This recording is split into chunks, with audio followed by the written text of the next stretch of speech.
cuarta enseñanza. Voy a hablarles sobre la importancia de las Escrituras para alcanzar la madurez.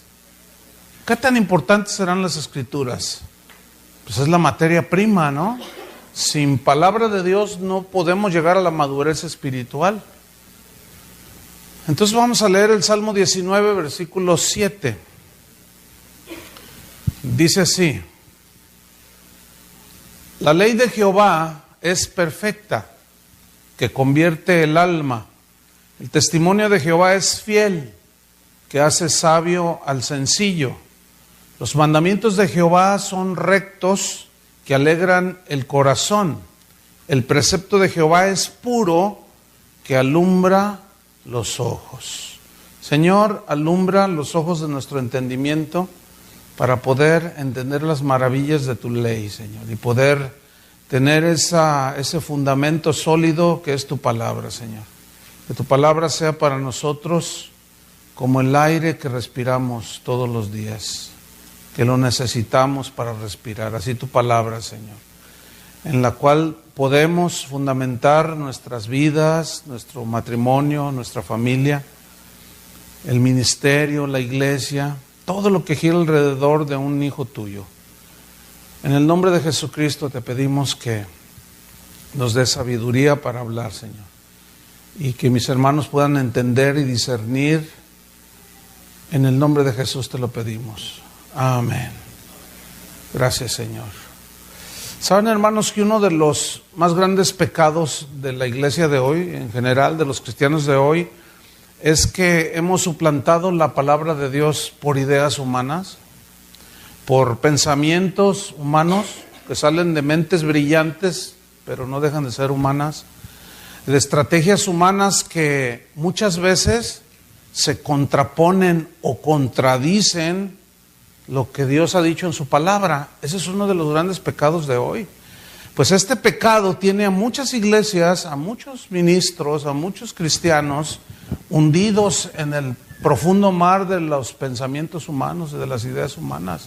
O sea, puro humanismo. Entonces la gente no está creciendo, la gente no está madurando, la gente no está reflejando el carácter de Cristo. Los culpables, en primera instancia, somos los ministros, los pastores, que desechamos el conocimiento, lo hacemos a un lado y no llevamos a la gente a que viva la palabra de Dios. Pero para los cristianos de todas las edades, las Escrituras han sido el manual, han sido las instrucciones fundamentales. Las Escrituras para los cristianos siempre han sido consideradas, para los que de verdad aman al Señor, las Escrituras siempre las han considerado como su manual, su libro de cabecera, de donde extraemos todo lo que el ser humano necesita. Las Escrituras tratan la problemática humana, que básicamente consiste, en primera instancia, en que todos hemos pecado y hemos sido destituidos de la gloria de Dios.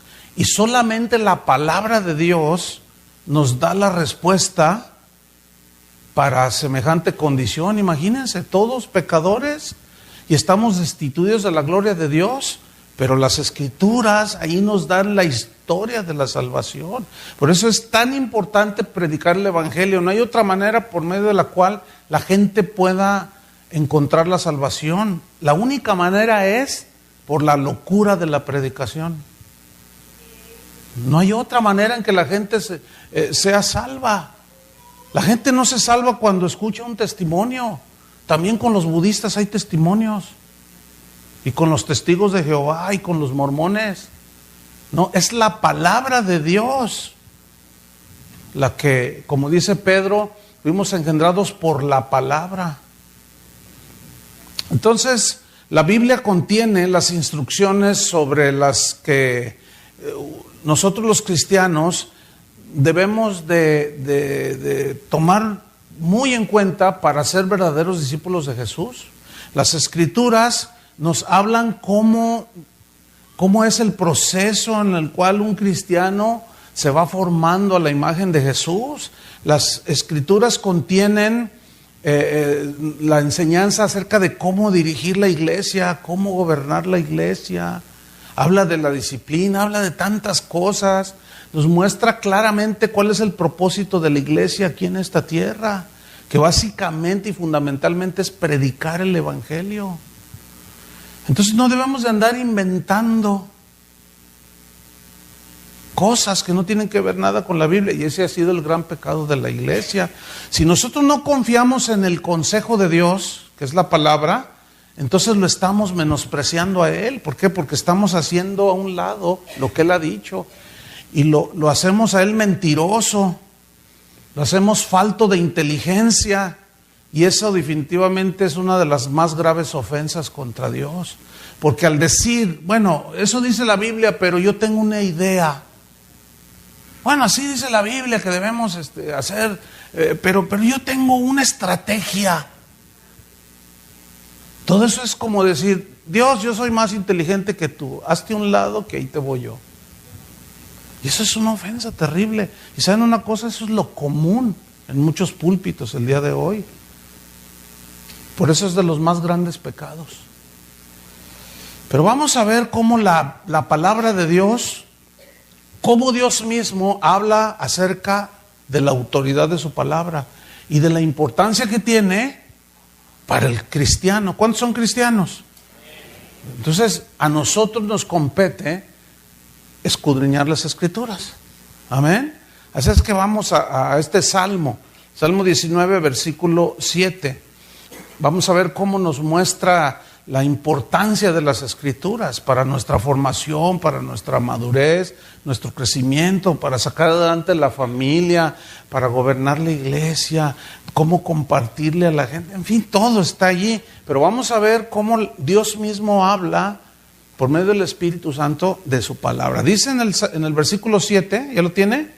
Salmo 19, 7 dice que la ley de Jehová es perfecta.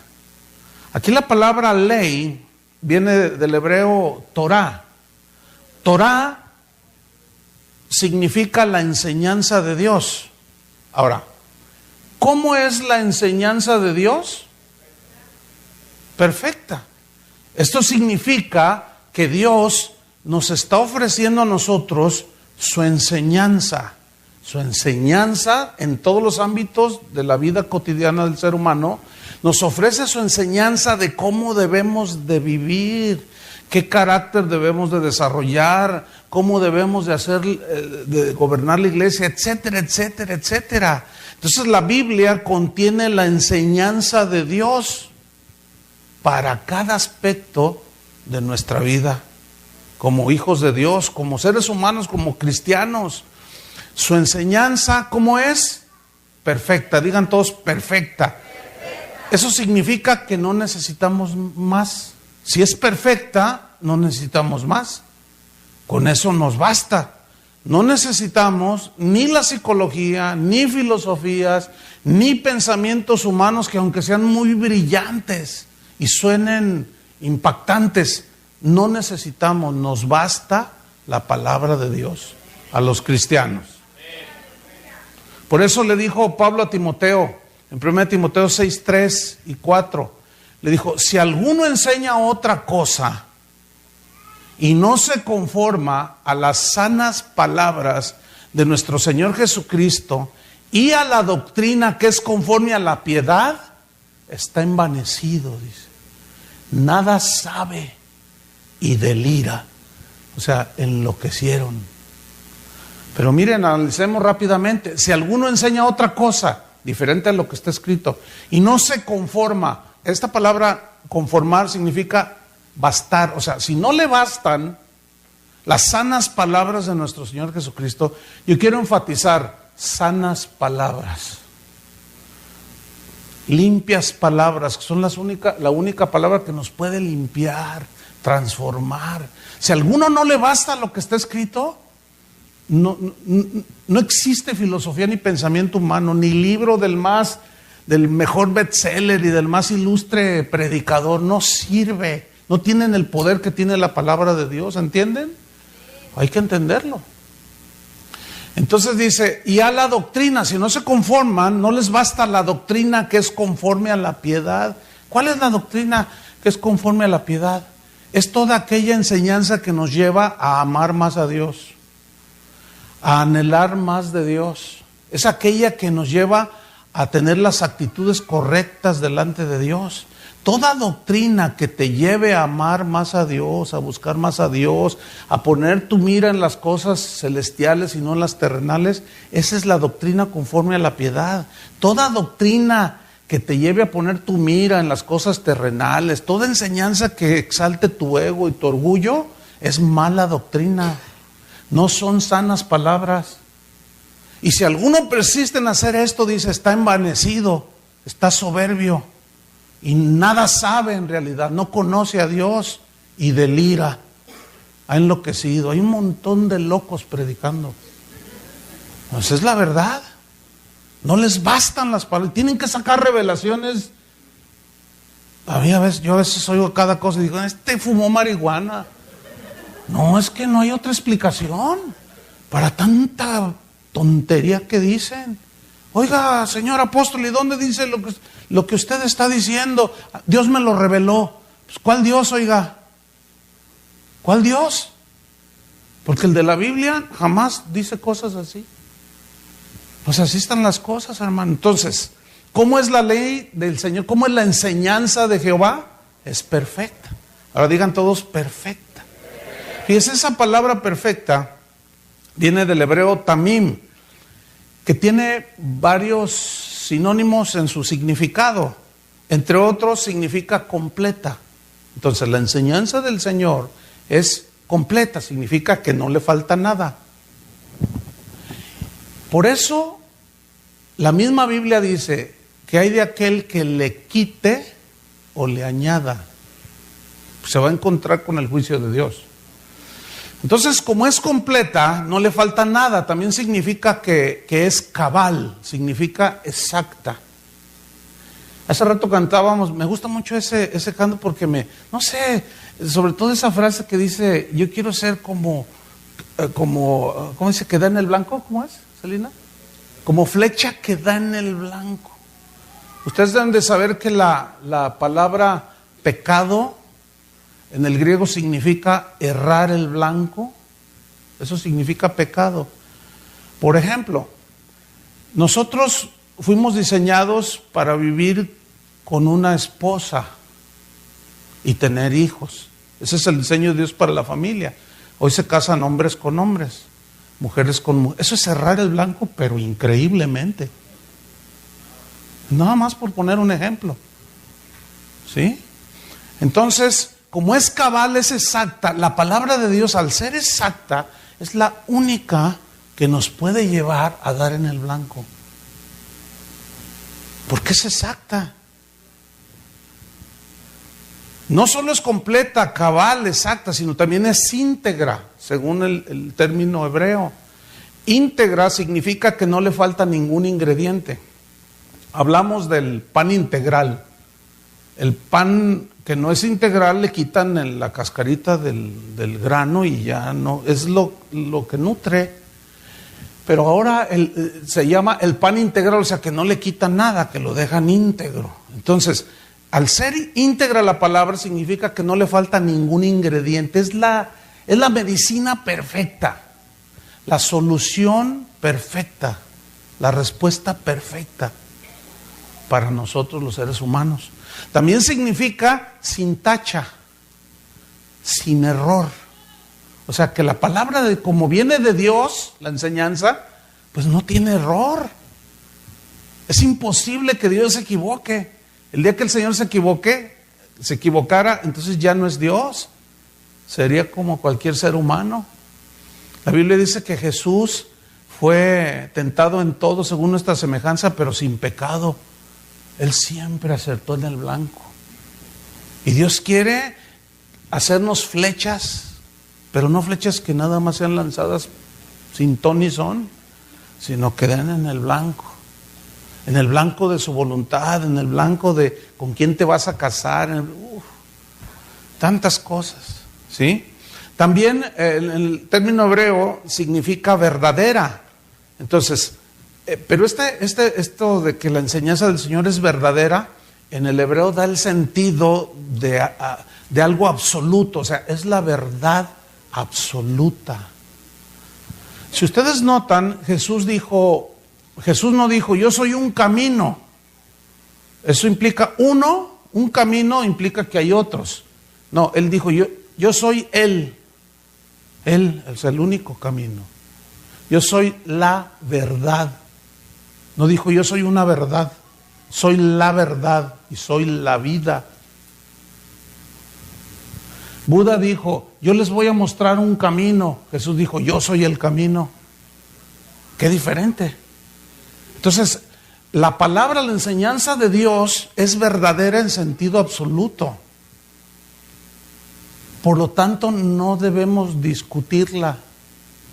Hoy se discute si Dios acepta o no los matrimonios del mismo sexo. Hay iglesias completas que lo están aceptando. ¿En base a qué? A la palabra lo dudo, porque Dios no se equivoca, los que nos equivocamos somos nosotros. Pedro el apóstol entendió que la palabra de Dios era vital. Cuando los discípulos, cuando él les habló un mensaje que consideraron duro, dice que se fueron y ya sus discípulos se alejaron y se quedó con sus 12 nada más. Pero Jesús siguió caminando y de pronto se detiene y les dice, ¿ustedes también se quieren ir? Y Pedro le contesta, ¿a quién iremos, Señor? Si solo tú tienes palabras de vida eterna. Fíjate qué interesante. Todos aquellos que se fueron los que habían sido alimentados cuando el Señor multiplicó los peces y los panes. Y a la mañana siguiente lo buscaron porque él se habían ido al otro lado del mar. Y lo buscaron. Y cuando lo encontraron le dijeron, ay, Rabí, te hemos estado buscando y no te habíamos encontrado. ¿Dónde andabas? Y Jesús los mira y le dice, ustedes me buscan porque ayer comieron. Qué tierno el Señor, ¿no? A veces la gente es tan light, es tan pusilánime, ¿entienden ese término? O sea, parecen de cristal. No se les puede hablar con la verdad porque se ofenden. Ay, Jesús no hablaba así. Ay, compadre, no estás leyendo la Biblia. Porque en el griego cuando dice ustedes me buscan porque ayer comieron, en el griego, esa palabra comieron, es el término trogó, de donde viene tragar. Pero ese término se usa para referirse a tragar como animales. ¿Saben que en el griego es una palabra bien fuerte? Muy fuerte. Que es hasta parece como ofensiva o es muy ofensiva. Entonces se enojaron. Sí, y ahora quieren su desayuno, ¿verdad? Ustedes a mí no me buscan por mi mensaje ni por mi persona. Me buscan por lo que yo les doy. Como ayer comieron gratis, dijeron, no, vamos por nuestro desayuno gratis. Entonces, dura es esta palabra. Y se fueron. Jesús no hizo un solo intento de detenerlos. Y les dice a sus discípulos, ¿ustedes también se quieren ir? No, Señor, dice Pedro. ¿A quién iremos si solamente tú tienes el mejor carro del año? Solo tú tienes, ¿qué? Palabras de vida eterna. Fíjense cómo Pedro en su formación empezaba a entender cosas. No, es que lo más importante no es lo que Él nos da. Yo sé que Él puede multiplicar los peces, los panes. Yo sé que Él puede convertir el agua en vino. Yo sé que esto, yo lo he visto. Pero hay algo más importante que las cosas de esta tierra, y es su palabra. ¿A quién iremos si solamente tú tienes palabras de vida eterna? Muy pocos pueden decir eso. David decía con este mismo entendimiento, lámpara es a mis pies tu palabra y lumbrera a mi camino. El apóstol Pablo les dijo a los colosenses, la palabra de Cristo more en abundancia en vosotros. ¿Por qué les digo esto? La palabra de Cristo more en abundancia para estar llenos y esa llenura nos domine, ¿entienden? Y seamos controlados por la voluntad de Dios. que está expresada en la palabra. Ahora, ¿por qué estos hombres hablaban así de la palabra de Dios? ¿Por qué? Yo siempre me pregunto, ¿por qué ellos hablaban así con esa certeza? ¿Sabe por qué? Porque sabían que la palabra de Dios, la enseñanza del Señor es perfecta, completa, cabal, íntegra, sin error y verdadera. Por eso. Hoy predica la palabra de Dios y, ¡ay, qué aburrido! ¡Ay, no, cuéntame historias! Dice. No les gusta la palabra de Dios. Sigo en el Salmo 19, versículo 7. La ley de Jehová es perfecta. Y miren, aquí está el poder y la importancia que tiene la palabra de Dios en nuestra formación. Porque empieza como que convierte el alma. La palabra convertir aquí en el hebreo significa transformar, pero también significa restaurar y también lleva la idea de refrescar. Es decir, que la palabra de Dios es la única que puede transformar nuestras vidas, hermanos. Es la única, no hay otra. Las palabras de los sabios del mundo no tienen ese poder. Pueden ser frases que nos impacten y tienen cierta sabiduría, pero es sabiduría humana. Y la sabiduría humana está contaminada con el pecado, por lo tanto, no tiene el poder que tiene la palabra de Dios. En Hebreos 4:12 dice que la palabra de Dios es como una espada de dos filos que penetra hasta partir el alma. ¿Sí? Discierne los pensamientos y las intenciones del corazón. Y ninguna cosa se esconde a la palabra de Dios. Por eso cuando se predica la palabra de Dios, suceden dos cosas en las personas. O se convierten o se enojan y se van. Pepe se queda, Pancho se va. Bueno, los que estuvieron en la mañana saben a lo que me refiero, ¿no? Los Pepes entendieron, los Panchos no, y hacen su pancho, como dicen allá en México. Entonces convierte, pero también restaura.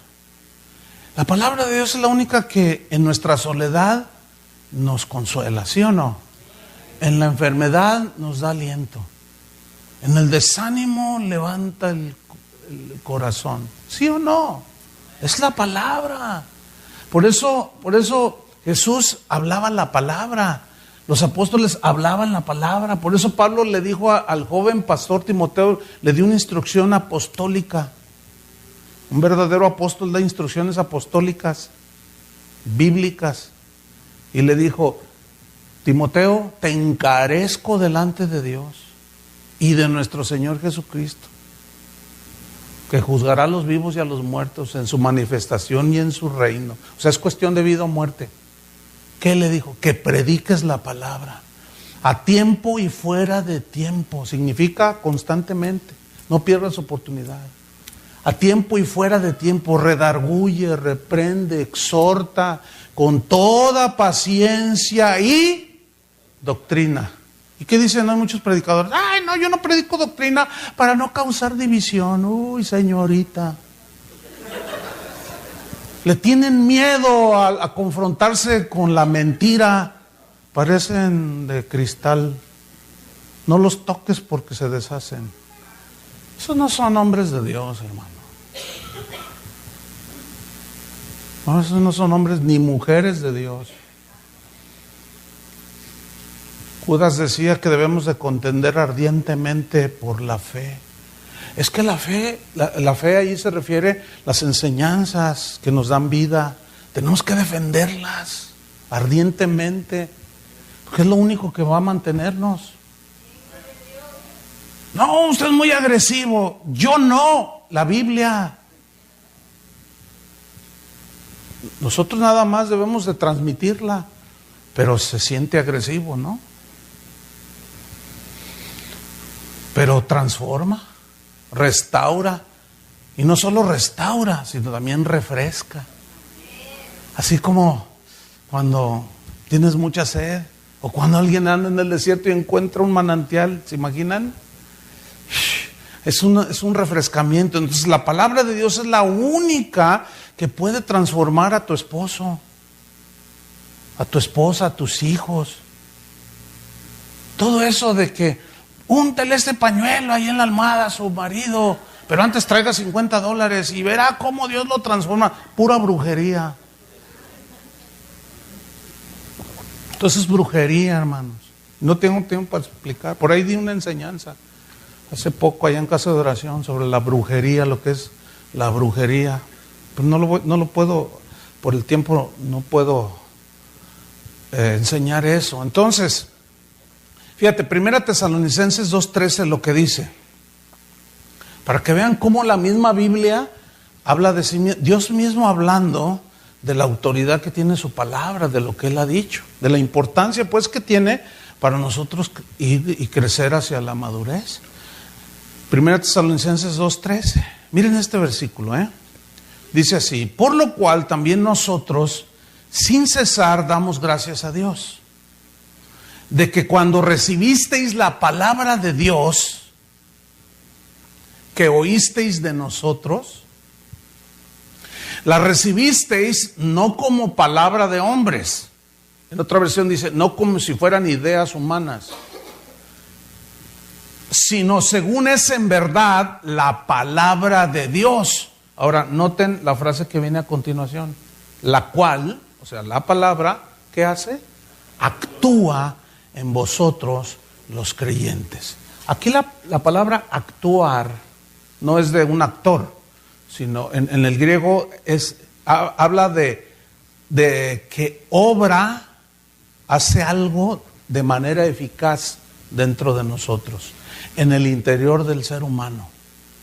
Mira, tú predicas la palabra, tú compartes la palabra, amonesta a tus hijos con la palabra, ¿sí? Con toda paciencia, conductas incorrectas con la palabra.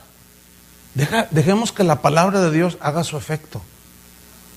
Ahí es donde nosotros los pastores tenemos que ser muy pacientes, porque cuando nosotros los predicadores, los pastores, se puede entender que llevamos ya un camino recorrido más avanzado que la mayoría, en la mayoría de los casos. Por eso es el pastor, ¿entienden? Pero tenemos que entender que no todos dan la misma respuesta. Y aunque la gente tenga buena intención, no todos tienen la misma capacidad de reacción, ¿entienden? Y de respuesta. Hay unos que responden a la palabra bien rápido. Y son ese tipo de cristianos que tienen 6 meses, 1 año y parece como si tuvieran 5. Porque dan la impresión de madurez, de prudencia, de inteligencia espiritual. Cuando hablan, dices, ay, este habla con sabiduría, ¿verdad? Decimos. ¿Por qué? Porque obedecen la palabra, no la discuten. Y hay otros que luchan y se tardan. Ay, lo haré o no. Son un poco más débiles. Y hay que tener paciencia. Cuando nosotros creemos lo que dice, como en este versículo, que la palabra es la que actúa, es como cuando el sembrador siembra la semilla y él sabe el potencial que tiene la semilla. Y no se desespera y espera con paciencia a que brote, y no está exigiendo que planta granos de maíz y a la semana no quiere ya las mazorcas. Y está ahí, no, en el nombre de Jesús, y, a ver, inútil, no haces nada. Hay pastores con tanta falta de sabiduría, de conocimiento. Una vez, mire, llegué a una iglesia, me invitaron a predicar. Entonces se me acerca la chica que iba a dirigir la alabanza. Me dice, Chuy, pastor, ¿qué tienes? Yo la vi toda descolorida, así bien. ¿Qué tienes? Le digo, ¿te sientes mal? Dice, es que yo voy a dirigir la alabanza. Le digo, ¿y? Dice, es que no sé. Entonces, ¿cómo? ¿Vas a dirigir la alabanza y no sabes? Dice, enséñame. Le digo, en 5 minutos empieza la reunión, ¿cómo te voy a enseñar? Le digo, ¿pero cómo? Dice, es que el pastor, no sé si ya te diste cuenta, no está el pastor, o sea, el que me invitó no estaba. Le digo, ¿de veras dónde está? Se fue a predicar. Entonces el domingo pasado dijo, el domingo que viene el hermano Chuy a predicar, entonces bueno, pues a ver, vamos a ver. tú diriges la alabanza. Y me dijo, pastor, yo no sé nada de... No, diga todo lo puedo en Cristo que me fortalece. Hermanos, hasta se me acaban las palabras.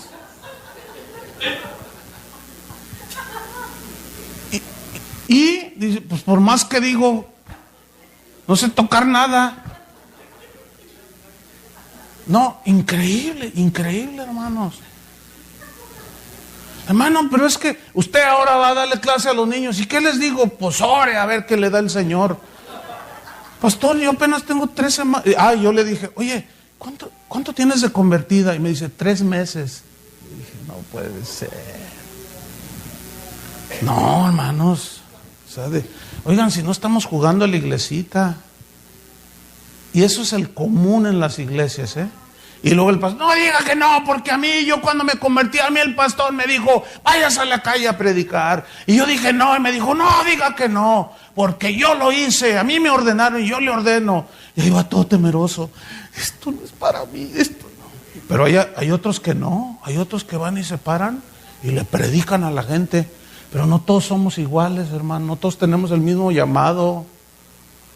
Digo, Pablo tratando de explicar que nosotros los cristianos entendiéramos, dijo, somos el cuerpo de Cristo. Todos miembros del cuerpo de Cristo, pero cada miembro del cuerpo tiene diferente función. Si todo fuera ojo, imagínate. Si todo fuera mano, imagínate. Entonces, ¿son todos apóstoles? No. ¿Son todos profetas? No. ¿Son todos pastores? No. ¿Todos hacen milagros? No. ¿Todos tienen que salir a la calle a predicar en las plazas? No. ¿Todos tienen que ir a los hospitales a hablar a los enfermos? No. En un ejército no todos van a la guerra. Otros se quedan acá. Hay cocineros, hay enfermeras, hay doctores. Pero nosotros hacemos... Como yo soy guerrero, todos son guerreros. Como yo soy... No. Esa es una falta de sabiduría. Porque falta el conocimiento. ¿Saben qué provoca eso? Que la gente se desconcierte. Y al rato se siente inútil porque luego el pastor... ¡No! Fuimos a testificar al centro, allá a la plaza y se acobardaron, cobardes, empieza a decirles. Y usted como negó a Cristo, y usted negó a Cristo, el Señor lo va a negar en aquel día. Y los otros se quedan. Y tú dices, no, impresionante. No puede ser, hermanos, eso. Pero la palabra de Dios convierte, transforma y nos da sabiduría como lo vimos anteriormente. Ahora, ¿qué convierte? El alma, dice y el Salmo, ¿no? Esta palabra alma en el hebreo significa mente, o sea, mente. Habla del interior de la persona donde razonamos. Romanos 12:2, Pablo dice lo mismo. Y dice así en Romanos 12:2, no os conforméis a este siglo.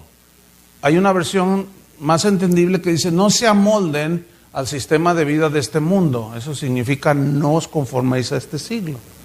Sino, dice, transformaos por medio de la renovación de vuestro entendimiento. Y entendimiento aquí significa nuestra manera de pensar, nuestro intelecto. ¿Por qué tenemos que cambiar nuestra manera de pensar humana? ¿Se acuerdan que el Señor dijo, porque mis pensamientos no son vuestros pensamientos, ni mis caminos sus caminos? Así como están más altos la distancia que hay entre el cielo y la tierra, así son más altos mis pensamientos que los suyos.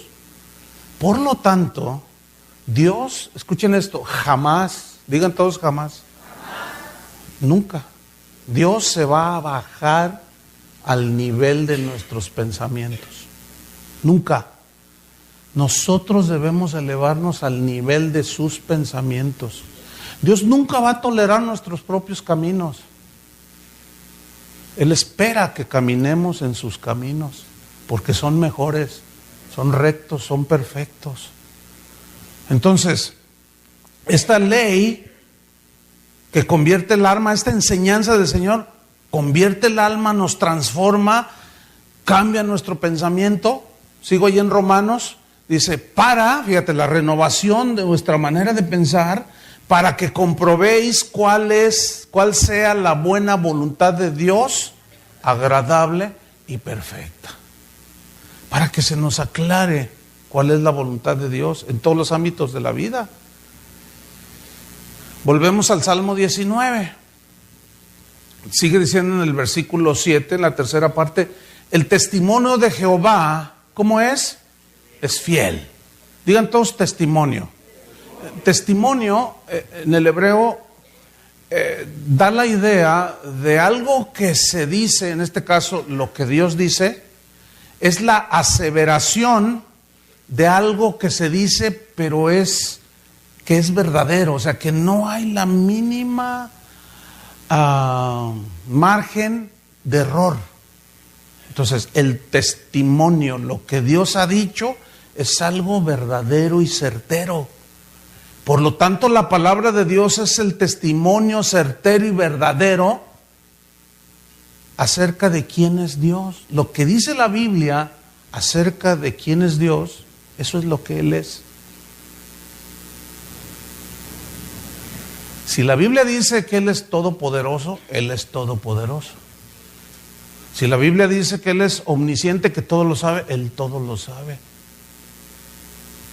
Él no pide ayuda de nadie. Si la Biblia dice que Él es soberano y hace las cosas como Él le da la gana, así sucede, Él es el que da las órdenes, no nosotros. Ahora hemos invertido el asunto, ahora nosotros le ordenamos a Él. Pero la Biblia no enseña eso. La Biblia enseña que Él es el que da las órdenes y los siervos obedecemos. Somos siervos, que no se nos olvide. Entonces, ¿cómo es el testimonio de Jehová que es certero y verdadero? Pues es fiel, dice. Es fiel. Y esta palabra fiel en el hebreo amán significa confiable. Fíjate qué interesante. O sea, lo que Dios nos diga acerca del asunto que estemos pasando, la necesidad que tengamos, todo consejo, escuchen esto, cuando alguien te pida un consejo, siempre, yo les digo a los pastores en Casa de Oración en Guadalajara, siempre que den un consejo, no se les olvide, tiene que ser un consejo basado en la Biblia, no en tu imaginación y en tu buena intención. No pretendamos creernos mejores que Dios. Les vamos a dar el consejo de Dios, no el consejo humano. Una vez hubo un asunto delicado ahí en la ciudad, en Guadalajara. Entonces tenía que tratarse a nivel pastoral y nos juntamos un grupo de pastores para ver qué decisiones, cómo tratábamos el asunto. Entonces nos reunimos allí en Casa de Oración. Yo los invité allí a mi oficina. Estábamos sentados ahí preocupados, una situación era grave, no voy a dar detalles. Y estaba afectando la iglesia de Jesucristo en Guadalajara. Pues era una predicadora allí que andaba en malos pasos, ¿no? Entonces había que hacer algo. Entonces les dije, bueno, pues vamos a orar y vamos a ver qué dice la Biblia de cómo tratar un asunto así. ¿Saben qué dijo un pastor? Dijo, tú todo lo quieres solucionar con la Biblia. Le dije, pues tráete el libro del Mormón si quieres. O tráete la Ilíada de Homero. O el Quijote de la Mancha. Y luego me dice, no seas sarcástico. Le dije, tú no te burles de Dios.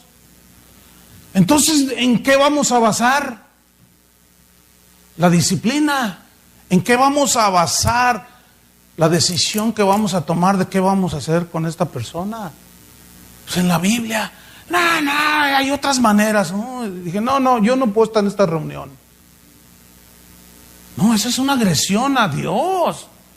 Si Dios dice qué es lo que se debe de hacer con una persona que quien sea que cometa pecado de inmoralidad, ¿sí o no? La Biblia dice. Entonces debemos que ir a la Biblia. Es confiable lo que la Biblia dice. Entonces, la ley de Jehová, el testimonio del Señor, es fiel, o sea, es confiable. Debemos de confiar que lo que dice Dios, de cómo se traten los asuntos, es confiable, hermanos. Vemos pues que la palabra de Dios nos da un sólido fundamento sobre el cual podemos construir nuestras vidas, nuestras congregaciones, nuestro futuro eterno. Amén. Nuestra formación como hijos de Dios. Volvamos al Salmo 19, versículo 7. Porque después de decir que la ley, o sea, la Torah, la enseñanza del Señor es perfecta, no le falta nada, convierte el alma, la transforma, su testimonio es certero, es confiable, dice al final del versículo 7, que hace sabio al sencillo. Fíjense esa frase, que hace sabio. En el hebreo habla de que la persona que tiene en cuenta esto, que recibe la palabra, esa palabra hace actuar al que lo recibe, lo hace hablar, esto significa en el hebreo, esta es la idea, lo hace hablar y actuar con sabiduría. Eso ya lo vimos en la mañana. Lo hace hablar, responder con sabiduría. Lo hace razonar con inteligencia espiritual. ¿Ah? Interesante, ¿no? Hace sabio al sencillo. Miren lo que dice el Salmo 119, versículo 98, sin que se muevan del Salmo 19. Salmo 119, versículo 98.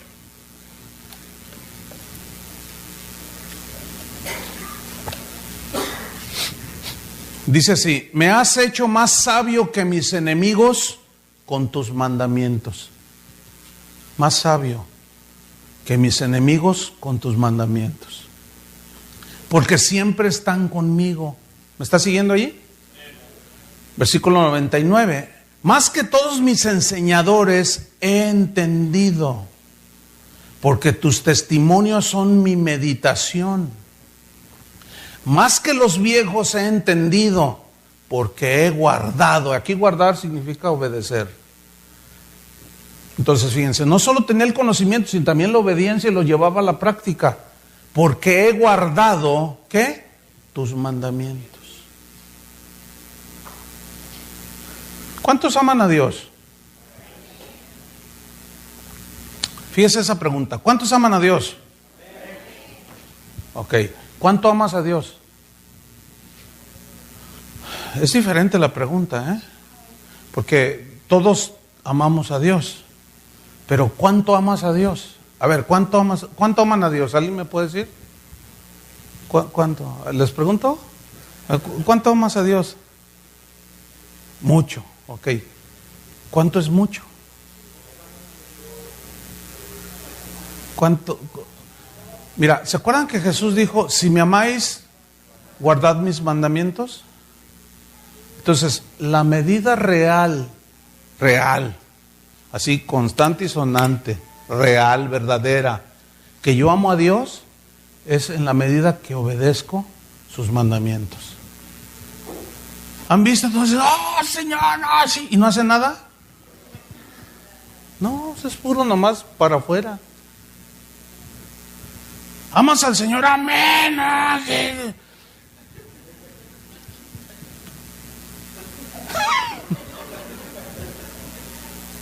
Entonces, ¿cuántos aman a Dios?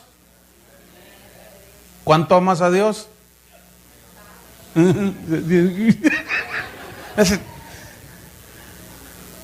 sea, yo te puedo decir que yo amo mucho a Dios, pero ¿cuál es la medida real que yo amo a Dios? En la medida que obedezco sus mandamientos.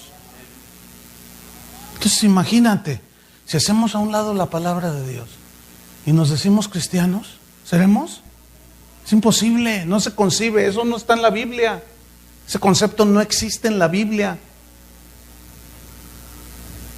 ¿Verdad que no? Si tú vas a unas conferencias de nutrición, ¿qué esperas escuchar? Imagínate que vas a una conferencia de nutrición y te empiezan a hablar de los ovnis. Tú dices, no, pues yo vine a una conferencia de nutrición, yo soy nutrióloga. Yo necesito saber los últimos adelantos de la nutrición. Y te salen con Jaime Maussan que los platillos voladores, mira, ahí va un plato de mole.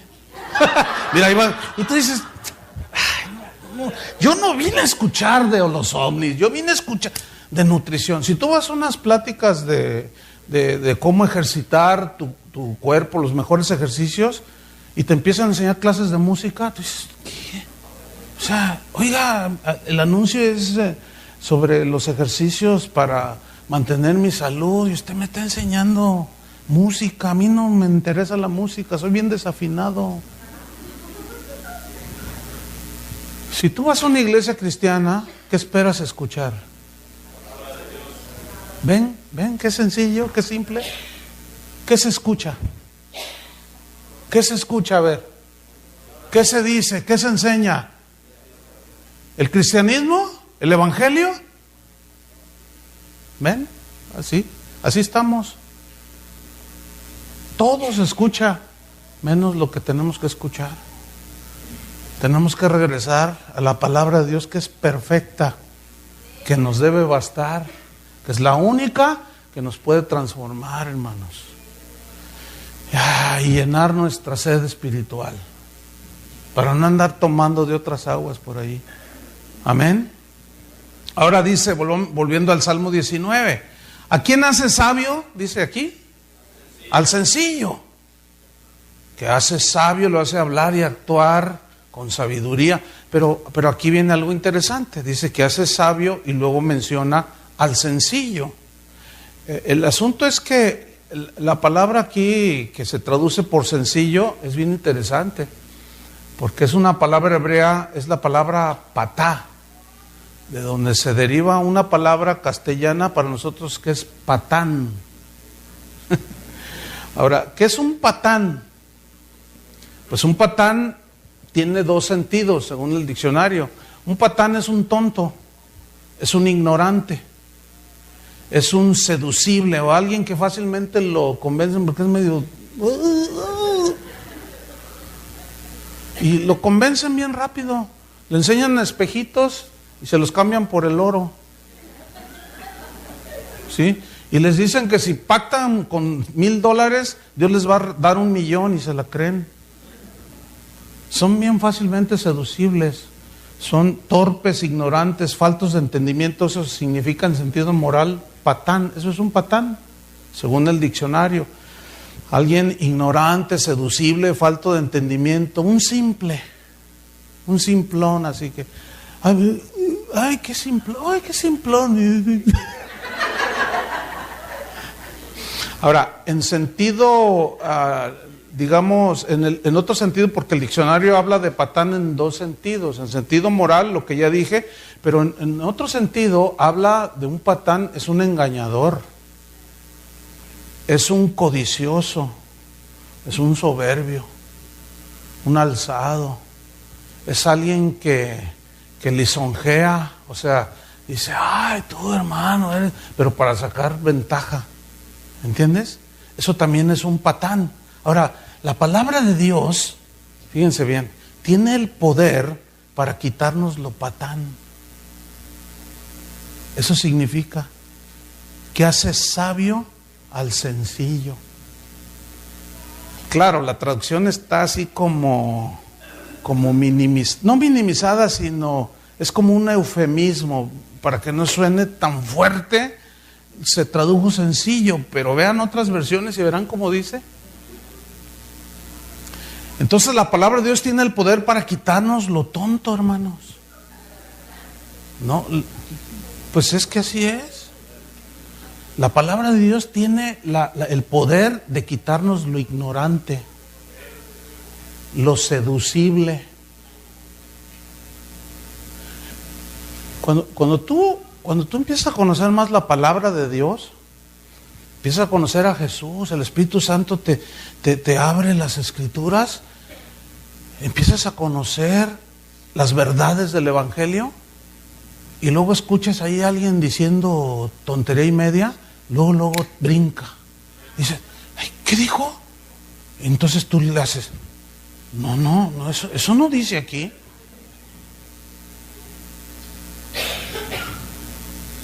O sea, nos quita lo seducible, lo ignorante, nos quita la falta de entendimiento, nos quita lo simplón. Y de engañadores nos puede cambiar a ser gente de bien, sincera. De ser codiciosos nos puede transformar para ser generosos. Solo la palabra de Dios, hermano.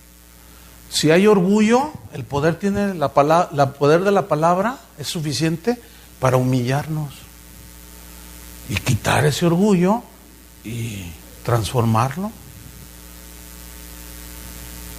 Entonces la palabra de Dios nos hace hablar, actuar con sabiduría, con prudencia, inteligencia espiritual y con entendimiento.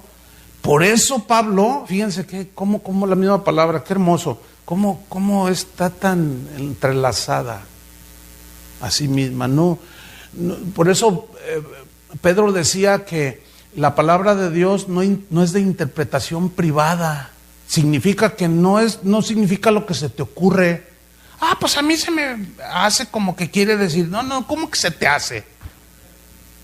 No, hermano, hay una aplicación que debemos tener sobre la palabra de Dios. Un maestro que yo tuve hace muchos años de la palabra de Dios me dio un consejo. Mira, Chuy, cuando haya algo allí en la Biblia que no entiendas o que descubras, te voy a dar un consejo. Busca suficiente respaldo sobre ese punto en la misma Biblia. Si lo encuentras, enséñalo con confianza, pero escudriñalo bien. Dice, si tienes todavía eso que tú estudiaste y sacaste, dice, ahora comienza a leer qué decían los primeros maestros de la Biblia o los llamados padres de la iglesia sobre ese tema. El problema es que para hacer eso se necesita tiempo, que es lo que los pastores no quieren invertir en tiempo. Les encanta andar haciendo conciertos y divirtiendo a la gente, no les gusta aplicarse en el estudio de la Biblia, porque para leer a los primeros líderes de la iglesia se necesita tiempo, A ver, ¿qué dijo sobre Romanos capítulo tal? Y tienes que, a ver, ¿qué dijo qué sé yo, Clemente? ¿Qué dijo? ¿Qué sé yo? Después me dijo, te vas a la historia en general, te vas a los reformadores, ¿qué dijeron sobre el punto? Si está ahí, es bíblico. Si es una doctrina que es desde el fundamento de la Biblia, es bíblica. Si es nueva, es una herejía.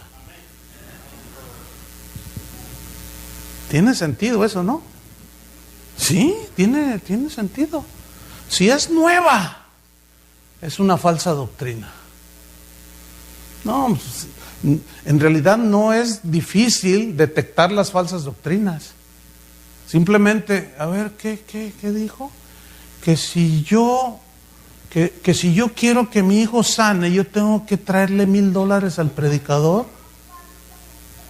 Sí, eso dijo. Del tamaño de tu milagro es el tamaño de la ofrenda que debes de dar. Y muchos le hacen, sí, te sacaron la plata. A ver, ¿dónde dice eso? ¿Qué no les dijo Jesús? Dad de gracia lo que recibiste de gracia. ¿Dónde está eso entonces? A mí Dios me lo reveló. ¿Cuál Dios, compadre? El Dios dinero. Fíjense. Entonces, fíjense qué tremendo. Todo este concepto, Pablo lo resume en Romanos 8:28. Y sabemos, conocemos, entendemos que a los que aman a Dios, todas las cosas les ayudan para bien. Porque sabemos que la palabra de Dios es efectiva en cualquier situación. Así de sencillo. Vámonos sobre el final, Salmo 19, versículo 8. Dice, los mandamientos de Jehová son rectos. ¿Están conmigo allí? Los mandamientos de Jehová son rectos. Aquí la palabra mandamientos en el hebreo significa, se puede traducir también como estatutos y principios divinos. Ahora, ¿cómo son los estatutos y los principios divinos? ¿Cómo son los mandamientos de Dios? Son rectos, dice. ¿Qué significa son rectos? El término yazar en el hebreo es el que traduce por rectos, son rectos. ¿Y qué significa? Tiene 3 significados. Significa razonables, o sea, que van de acuerdo a la razón de Dios. Dios tiene la razón. Son justos, porque son dados por un Dios justo. Son derechos, rectos, porque Dios es un Dios recto. Es el Dios de rectitud. Esos mandamientos, esos estatutos divinos que son razonables, justos y derechos, siempre, escúchenme esto, siempre nos van a guiar hacia lo bueno. Siempre. Siempre nos van a guiar hacia lo justo. Siempre los mandamientos de Dios nos van a guiar a lo recto. Siempre, hermanos. Sus mandamientos siempre nos van a guiar por el camino de la razón y de la rectitud en medio de este mundo irracional y torcido, contaminado por las opiniones humanas. Por eso tenemos que confiar en la palabra de Dios. Cuando Dios les dice a los padres, instruye al niño en su camino, ¿con qué instrucción? Con la enseñanza del Señor. Disciplínalo entre tanto haya esperanza, pero no se apresure tu alma a destruirlo. O sea, siempre nos da un equilibrio con mucha sabiduría. El niño consentido avergonzará a su madre. O sea, el que no es disciplinado. Y en público el niño hace sus... Y ya mi hijo, ándele, ¿cómo que te...? Pero el niño luego dice, llama al 911, mi papá me está pegando. ¿Ven? Todo eso se ha provocado en este país porque hemos dejado la palabra de Dios. Y muchos se están quejando, ¡ay, este país se nos está cayendo! Quitaron la oración de las escuelas. Pues no se quejen, pues. Hicieron a Dios a un lado. ¿Qué querían? ¿Que Dios los bendijera? No, hermanos, tenemos que... Esto ya no... Miren, les voy a decir algo. Esto ya no tiene remedio. Estamos llegando al punto en el que ahora sí, mira, cada uno mire por sí mismo en cuanto a su salvación. Primero asegúrate. Miren, yo he estado analizando mucho este punto y estoy, a veces no sé hasta qué punto estoy certero, pero yo estoy viendo el momento en el que con que la gente se salve, ya la libre, que pase de panzazo, decimos en México, con 6, con que la libre ya, y que estés del otro lado ya, aunque siga siendo un patán. Mira, ya con que te salves, porque las cosas están tan corrompidas, tan terribles. Este mundo no va a mejorar, hermanos. Y por haberse multiplicado la maldad, el amor de muchos se enfriará. Esa es profecía de Jesús. ¿Por haberse qué?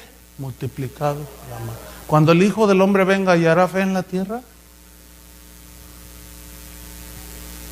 Bueno, ¿que no leen Apocalipsis? Y no se arrepintieron a pesar de todos los juicios, y no se arrepintieron de sus hechicerías, ni de sus fornicaciones, ni de sus adulterios. No se va a mejorar. Aunque los profetas del bienestar digan, no, todo va a ir mejor. Nada más échenle un vistazo hace 20 años. ¿Cómo era Estados Unidos hace 20 años? Pues yo todavía me acuerdo, y no vivo aquí. No era como ahora. ¿Verdad que no? ¿A poco no está de mal en peor? México igual. Europa ni se diga, es un montón de ateos ya. Usted recibí un correo de Alemania, de allí de la ciudad donde Lutero clavó sus tesis. Fíjense de ahí. Y me dice, yo entiendo español, decía. Dice, yo estoy escuchando lo que usted predica. Dice, en mi vida yo había oído el Evangelio. En la misma ciudad donde Martín Lutero, consumador de la Reforma, clavó su tesis. A mí no me predican el Evangelio, me hablan de puro humanismo. Hay un ateísmo impresionante. Hermano, no va a mejorar. El que es justo sea justo todavía, el que es injusto sea injusto, el que es santo santifíquese, el que es inmundo sea inmundo. O sea, estamos llegando el momento en que, Señor, ten misericordia de nosotros. Cuando la persecución era sobre los cristianos, apresaban a los apóstoles, a los líderes, a los pastores, y las ovejas quedaban como dispersas, pero como estaban enseñados, solo se las arreglaban. Si ahorita sucediera eso, me temo que la gran mayoría de los que se dicen cristianos no sabrían qué hacer y negarían a Jesús. Porque hemos dejado a un lado la certera palabra de Dios, la confiable palabra de Dios, la recta palabra de Dios. Los mandamientos de Jehová, ¿cómo son? Rectos, sigue diciendo el versículo 8, que alegran el corazón. ¿Verdad que es verdad eso? Que alegran el corazón. Hay una traducción que dice, dan felicidad al corazón. Traen gozo al corazón. Mire, en casa de oración los domingos hay una reunión a las 8 de la mañana y otra a las 11. Entonces yo voy llegando como a las 7:30 de la mañana para estar en la primera reunión. Y cuando el edificio está sobre una avenida que es muy transitada y está el tren que traslada el colectivo a la gente. Entonces, nunca se me olvidará de recién que nos cambiamos allí, que yo iba llegando, y eso lo veo todos los domingos, y voy con mis hijos y vamos llegando al local. Entonces veo las familias bajando del tren, de los buses, con sus hijos, con sus Biblias, y los veo caminar 2-3 cuadras. Entonces yo los veo.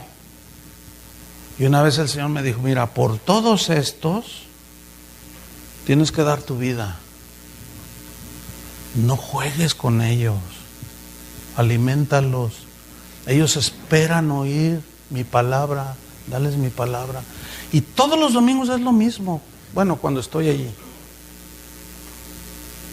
Porque siempre llego y la gente está llegando así, se ve cómo van caminando y cómo van con alegría, y los niños a escuchar la palabra. Si sucede alguna cosa, un gran número de ellos, estoy convencido que van a poder saber qué hacer. Otros, los que nada más les entraba y les salía, no van a saber qué hacer. Y se van a ir con los mormones, con los de la luz del mundo, con los testigos de Jehová, con todos esos. ¿Qué vamos a hacer nosotros con la palabra de Dios? ¿La necesitaron? ¿La necesitamos? ¿Verdad que sí? No perdamos el tiempo, hermanos. No lo perdamos. Entonces da felicidad, gozo, contentamiento. Fíjense, esa palabra contentamiento es una palabra bíblica. 1 Timoteo 6:6, ese concepto está en la Biblia. Yo he escuchado predicadores, y por aquí cerca hay uno que dice cosas, que dice, no seas mediocre, no te contentes con tu casita de 2 habitaciones, no seas conformista, no te contentes con el autito que tienes, modelo 2000, piensa en grande y recibirás en grande. Si tú te contentas con lo que tienes, eres un mediocre. Yo cuando oí dije, chirrión, dije, alguien tiene que estar equivocado. Eso está diciendo pero ¿qué dice la Biblia? 1 Timoteo 6:6. Pero gran ganancia es la piedad o la devoción a Dios acompañada de contentamiento. Entonces yo dije, ¿quién estará equivocado? ¿Quién estará diciendo herejías? ¿Quién? ¿Quién será el mentiroso y el mediocre y el burlador? ¿El que escribió esto, Pablo, por el Espíritu, o el que está diciendo eso? Por favor. Y la gente oye esas cosas y dice amén. Amén. No se conforme. Tírele a la gerencia, no a ser el empleado, el que barre. No se contente con eso. Bueno, la Biblia dice, estemos contentos.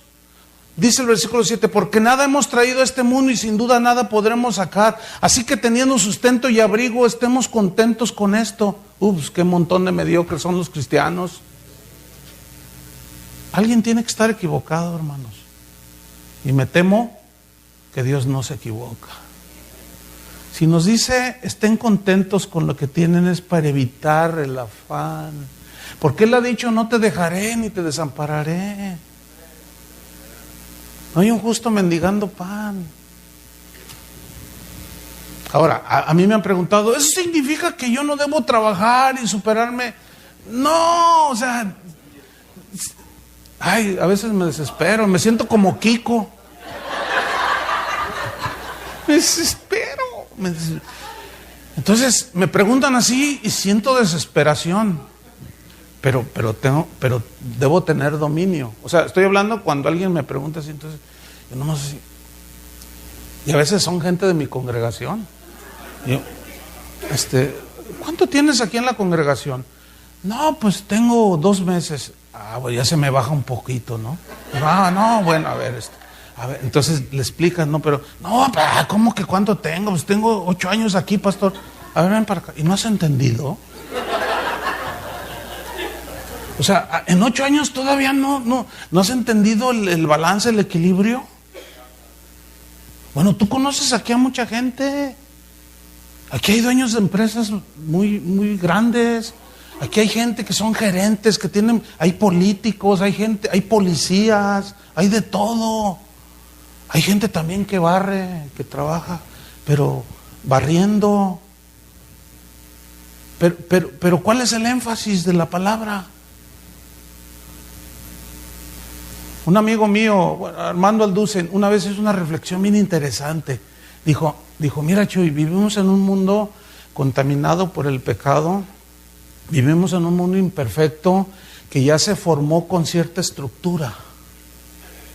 Dice, mira, si lo que predican algunos fuera verdad, que todos los cristianos debemos ser los dueños y los gerentes y los ricos, dice, entonces, bueno, y si Dios quiere que todos los seres humanos sean ricos, entonces un rico ¿qué hace? Paga porque le barran, ¿no es cierto? ¿Y quién va a barrer? Fíjate la reflexión que le dijo, no, yo tengo un respeto por este predicador, amigo de muchos años. Es un hombre que Dios le ha dado una sabiduría. Y dije, oye, la reflexión está bien interesante. Sí, dice, si hay maldad, ¿quién va a ser policía? Con un salario. Bueno, ahí en México les pagan bien poquito.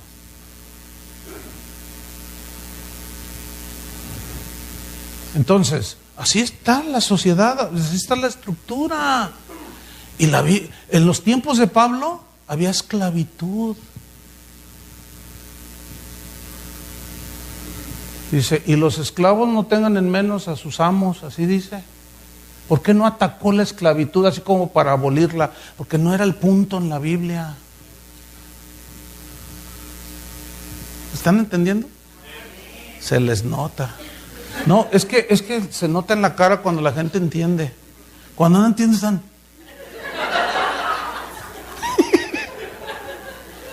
Y cuando entienden se les ve en el rostro, porque produce gozo.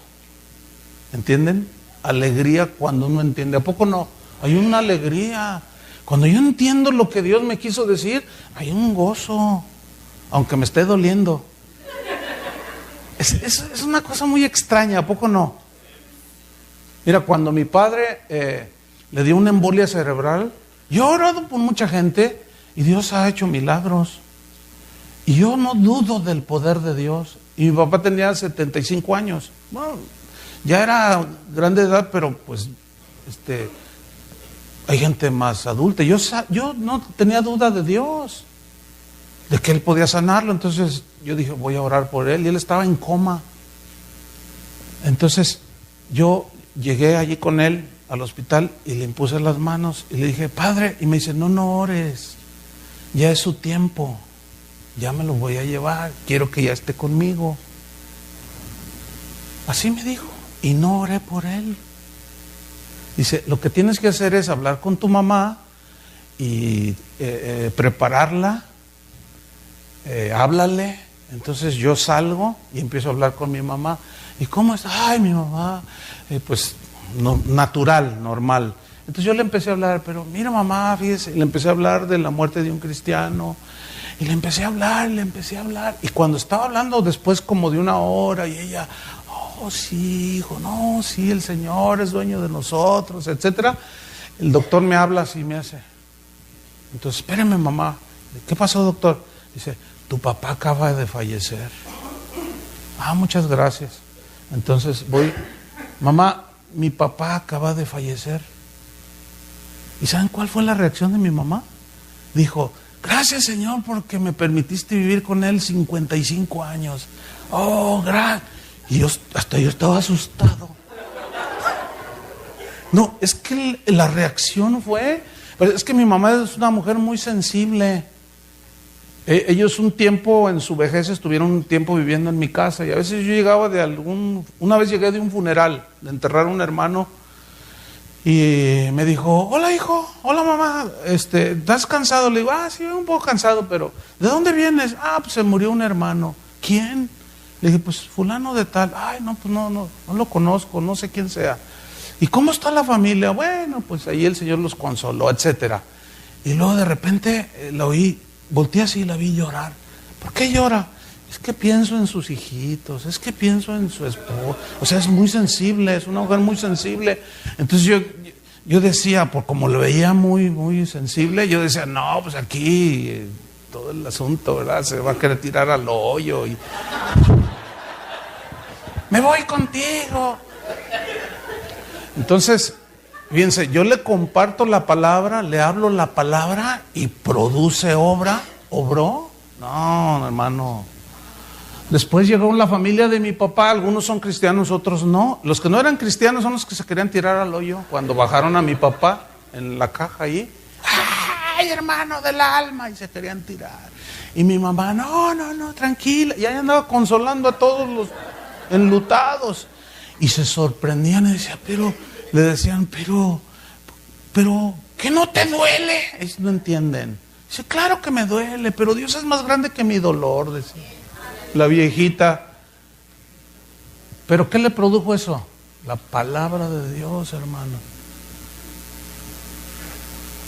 ¿Qué te produce que te digan que eres un campeón? A ver, ¿qué? ¿Alguien me puede decir? Cuando se te muera tu abuela, o tu mamá, o tu papá, o un hijo, a ver si ahí eso del campeón se te hace realidad. Eso no tiene poder para nada, hermanos. Desechen las filosofías de los hombres. Y no piensen, está atacando. Escuchen bien, hermanos. Es increíble que los cristianos se ofenden porque se sacan a la luz los engaños. Y en lugar de defender la palabra de Dios, defienden al hombre. No, es al revés. Es al revés, hermano. Tenemos que defender la palabra de Dios. Claro, alguien dirá, pero Dios no necesita que lo defiendan. Cierto, Dios necesita que lo defiendan. Pero ¿por qué se nos dice que contendamos ardientemente por la fe? Y contender habla de presentar una defensa porque nos conviene a nosotros, no a Dios, porque Él sigue siendo Dios. Pero a nosotros, si perdemos lo fundamental de la palabra, perdimos todo. Amén. Termino. En el versículo 8, Salmo 19, 8, el precepto de Jehová es puro. Puro significa, en el hebreo significa, es muy interesante, porque significa claro, habla de hablar con claridad. Y fíjense que así habla el Señor. En 1 Timoteo 4:1, fíjate lo que dice, pero el Espíritu dice claramente, sin ambigüedades, que en los postreros días algunos apostatarán de la fe, dejarán las verdades del Evangelio, escuchando espíritus engañadores y a doctrinas de demonios. ¿Ve el peligro? Por eso Pablo le decía a Timoteo, tú enséñales. Si esto enseñas a los hermanos, serás un buen ministro de Jesucristo, le dijo. Y cuando dice, si esto enseñas, se refiere a ese es el contexto.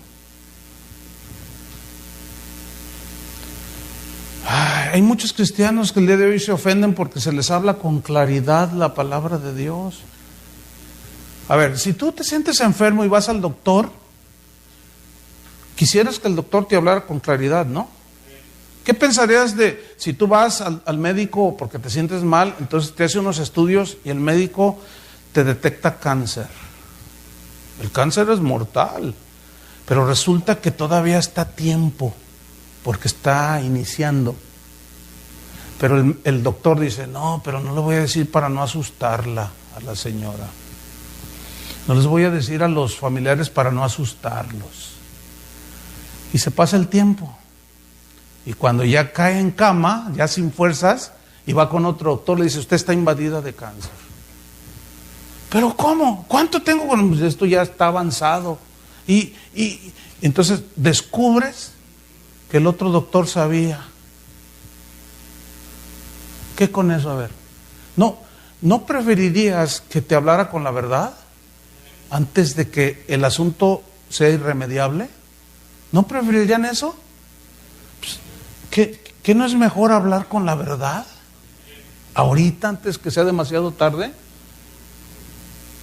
Es mejor hablar con claridad, sin engañar, aunque duela. Y como dijo uno de los reformadores, allá en el siglo XIV, dijo, yo prefiero herirlos con la verdad que matarlos con la mentira.